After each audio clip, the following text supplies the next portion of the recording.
I'd like to welcome people to Introduction to Psychology. My name is Dr. Paul Bloom, and I'm a professor for this course. If you haven't yet picked up a syllabus from the front of the class, please raise your hand. Are we out? Are we at a syllabi? Oh, please raise your hand, and one of the teaching fellows will bring it to you if you don't yet have a syllabus.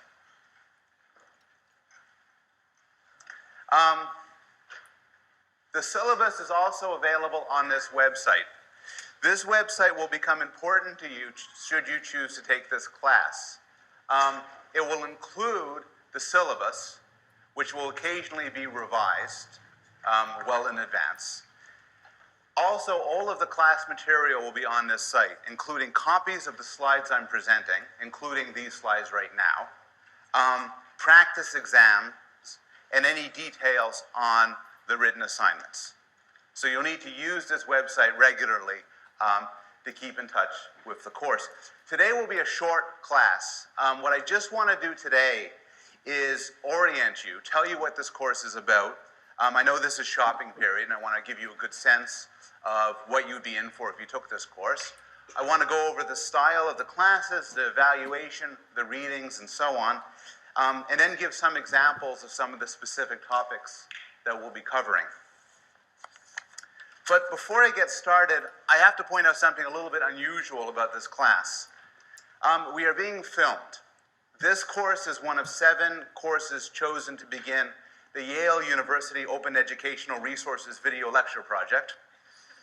And what this means is that when the year is over, these videos will be available on the internet free for anybody who wants to see them.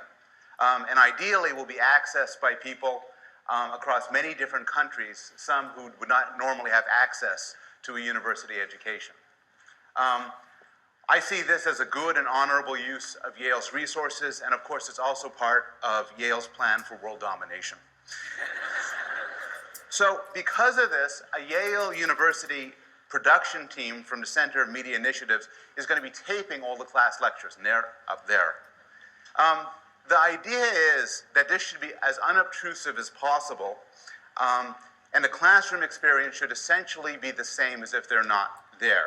So it's their intention to tape the lectures, to tape me and sometimes the slides, but not tape your faces or voices, so we're not having you sign release forms.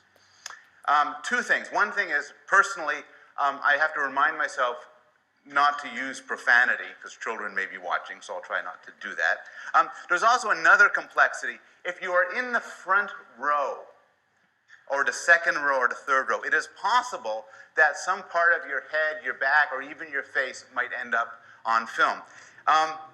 If you are in the witness protection program, or you're some sort of fugitive, you probably don't want to sit in the front row. I'll give them, if people want to unobtrusively kind of slide back, that's fine as I'm talking. Okay, we're ready. So I'd like to welcome people to this course, Introduction to Psychology. My name is Dr. Paul Bloom. I'm professor of this course. And what this is going to be is a comprehensive introduction to the study of the human mind. So we're going to cover a very, very wide range of topics, including brains, children, language, sex, memory, madness, discuss racism and love, and many others. We're going to talk about things like the proper explanation for differences between men and women, the question of whether animals can learn language, the puzzle of what grosses us out, the problem of why some of us eat too much and what we could do to stop, the question of why people go crazy in groups, research into whether you can trust your childhood memories, research into why some of us get depressed and others don't. The style of this is there'll be 2 lectures a week, as well as course readings. Now, to do well in the course, you have to attend both the lectures and do the readings. There will be some overlap.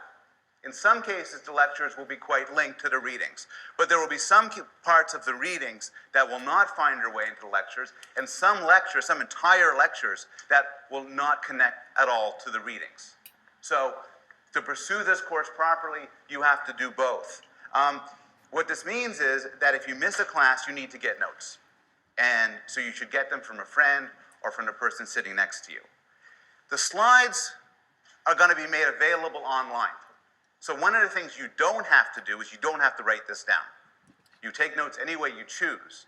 But if you don't get anything on there, it'll be available online. I'm going to post it in a format which will be black and white and easy to print out. So you don't have to worry about this. But again, attending to the slides is not a substitute for attending class. No. There's a textbook, Peter Gray's Psychology, 5th edition. And there's also a collection of short readings, The Norton Reader, edited by Gary Marcus. It's an excellent textbook, it's an excellent collection, and you should get them both. They're available at Labyrinth Bookstore on York Street, or you can get them online. I should note that last time I taught the course, I used the Marcus Reader. And when Professor Marvin Chun taught his course last semester, he used Peter Gray's 5th edition textbook. So there may be a lot of used copies floating around. You should feel free to try to get one of those. The evaluation goes like this. There is a midterm and there's a final. The final will not be held in the exam period because I like to take long vacations. It will be held the last day of class. The exams will be multiple choice and short answer, fill in the blank, that sort of thing. Prior to the exams, I will post previous exams online. So you have